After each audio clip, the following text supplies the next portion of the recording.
નમસ્કાર, આપ જોઈ રહ્યા છો spark today news. Baroda bar association 2025 જેની ચૂંટણી યોજાઈ અને જેમાં બરોડા બાર એસોસિએશનના પ્રમુખ તરીકે હસમુખભાઈ ભટ્ટ વિજેતા થયા. ઉપપ્રમુખ તરીકે નિહલ સુતરિયા તેમજ જનરલ સેક્રેટરી તરીકે રિતેશ ઠક્કર જેઓ વિજેતા બન્યા હોય તેઓનું સન્માન કરવા માટેના કાર્યક્રમનું આયોજન કરવામાં આવ્યું હતું.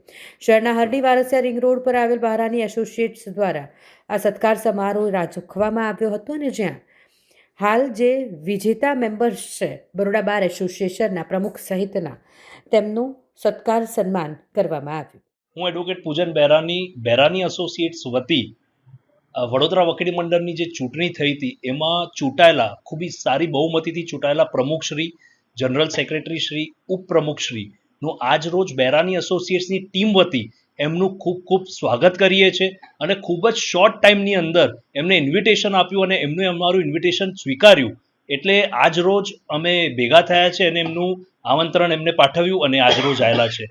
આશા છે કે અમારા વકીલોને જે અગવડતા પડતી હતી અને જે મુશ્કેલીઓ હતી એ ઘણા સમયથી મુશ્કેલીઓ સોલ્વ નથી થતી, તો હવે લાગે છે કે નવા પ્રમુખશ્રી આવ્યા છે તો અમારી બધી અગવડતાઓ જે વકીલોની છે, મુશ્કેલીઓ છે, કદાચ હવે સોલ્વ થઈ જશે. વડોદરા વકીલ મંડળની 25-26ની ચૂંટણીમાં પ્રમુખ પદ માટે ભટ્ટ હસમુખ કાંતિલાલનો જ્વલંત વિજય થયેલ. મારી સાથે ઉપપ્રમુખ તરીકે નિહલ સુતરિયા સાહેબનો વિજય થયેલ અને સેક્રેટરી તરીકે રિતેશ ઠક્કર સાહેબનો વિજય થયેલ.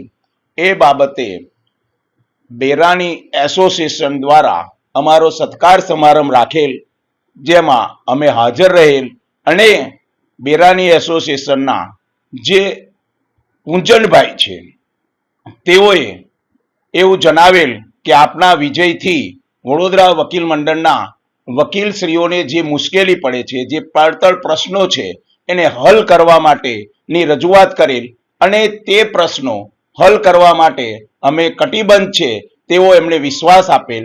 વકીલોને પાર્કિંગ વ્યવસ્થા, વડોદરા વકીલ મંડળને માન સન્માન અપાવવાની તેમજ વેલફેર બાબતે વકીલોના જે પ્રશ્નો પડેલા છે તેને દૂર કરવા માટે કટિબદ્ધ છે. હસમુખ ભટ્ટ.